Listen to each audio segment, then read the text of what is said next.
ekonomi hijau.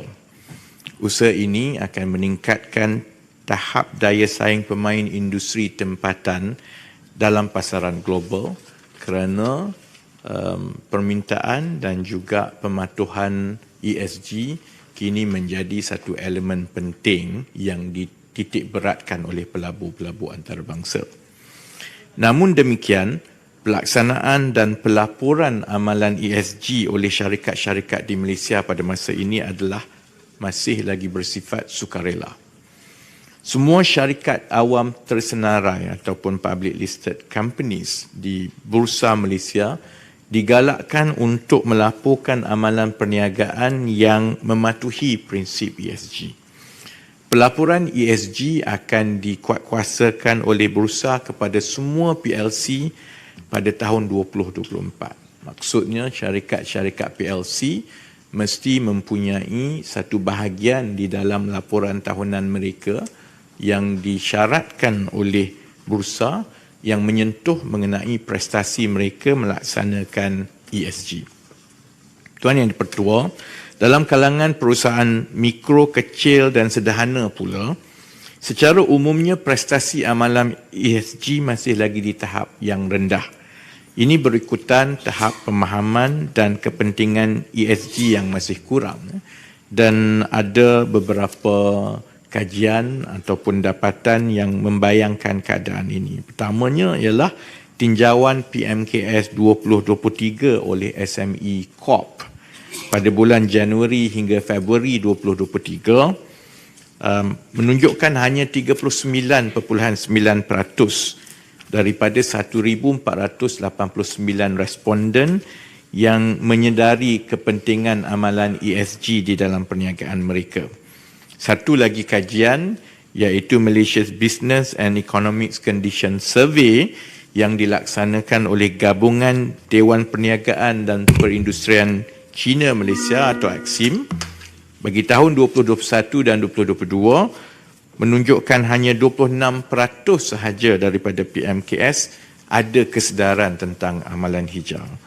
Oleh itu, Tan Sri Yang di-Pertua dan Ahli Dewan, Kementerian Ekonomi sebagai focal point dalam pelaksanaan ESG di Malaysia akan terus mempergiat usaha untuk menggalakkan penerimaan ESG di kalangan pemain industri. Dan ini akan melibatkan beberapa perkara, contohnya mewujudkan ekosistem ESG yang kondusif bagi mempercepatkan penerimaan ESG ini terutamanya di kalangan PMKS. Dan ekosistem ini akan meliputi aspek-aspek yang berkaitan dengan dasar, garis panduan yang jelas, standard yang bersesuaian dan yang sama penting ialah elemen pembiayaan dan insentif yang mencukupi untuk peningkatan kesedaran, pemahaman dan penerimaan ESG di dalam perniagaan PMKS. Terima kasih.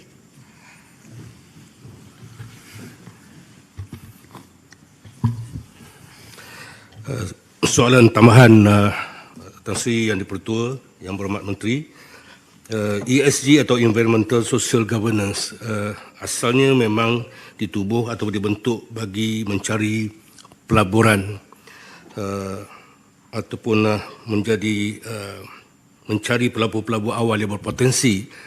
Tetapi hari ini bukan sekadar mencari, mungkin pelabur pun mencari rakan kongsi yang mempunyai ESG. Setakat ini beberapa ratus mungkin syarikat-syarikat JLC maupun lebih terkhusus kepada syarikat Bumi Putra yang terlibat dengan ESG. Terima kasih. Terima kasih Ahli Yang Berhormat. Saya tidak ada angka yang khusus kerana seperti jawapan saya tadi, setakat ini sehingga tahun ini pelaporannya hanyalah bersifat sukarela. Dan itu belum ada lagi sama ada penguatkuasaan atau undang-undang, dia semata-mata kepada pelaporan di peringkat bursa sahaja secara sukarela. Sebab itu kita perlukan kerangka yang lebih laju untuk kita melibatkan dan memastikan seberapa banyak syarikat mula mempunyai elemen ESG di dalam perniagaan mereka dan terutamanya bila kita mengambil kira bagi SME yang mengeksport produk mereka ke pasaran antarabangsa, kerana produk ini akan menjadi sebahagian daripada rantaian nilai yang dipakai oleh syarikat-syarikat dunia yang memerlukan pematuhan kepada ESG. Jadi insya-Allah dalam bulan yang akan datang perkara ini perlu dipercepatkan, dan saya ambil soalan yang berhormat tadi sebagai satu keperluan untuk keseluruhan negara melihat ESG ini bukan semata-mata soal alam sekitar. Ia sebenarnya satu keperluan perniagaan untuk kita terus berdaya saing di pasaran antarabangsa. Terima kasih. Datuk Seri Mujahid. Terima kasih Tuan Ketua. ESG ekonomi masa depan, salah silap jangan jadi bahan. Madani adalah prinsip mampan. Izinkan saya buat tambahan. Saya baru baca tadi ni, dia kata kena bersopan santun ketika bertanya. Ini masa bertanya, bukan Ya, mencela. maknanya saya cuba nak praktiskan. Ya, mengkayakan bahasa. Profesor Awang Sarian ada. Saya punya soalan simple saja, because kebetulan soalan saya muncul pada 19 hari bulan tentang ESG. Saya ingin bertanya apakah timeline yang diberi, kerana chain value dengan ekspor barang kita pun akan terkesan. Yang kedua, dalam Madani ada sebut tentang audit alam sekitar, upah bermaruah, keseimbangan antara pembangunan dan juga penempatan orang ramai dan sosial.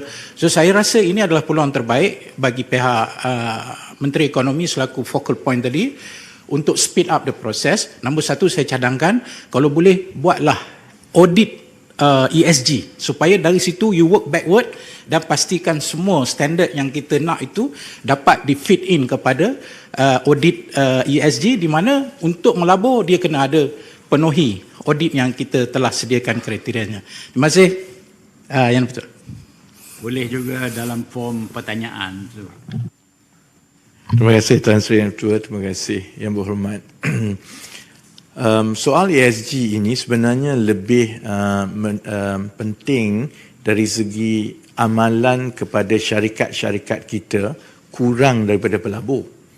Kerana pelabur yang mahu masuk ke Malaysia selalunya menjadi keperluan kepada mereka untuk menggunakan kontraktor ataupun pembekal-pembekal yang ada rekod ESG yang baik. Jadi ada dua perkara di sini. Dari segi pelaburan itu saya ingat dasar-dasar kerajaan sekarang memang sudah mempercepatkan. Sebab itu tumpuan kita untuk 6 bulan pertama pentadbiran ini ialah mempercepatkan energy transition dengan izin Tuan Sri Yang Ketua. Maknanya memastikan bahawa kapasiti ekonomi hijau kita ini boleh memenuhi tuntutan pelabur-pelabur.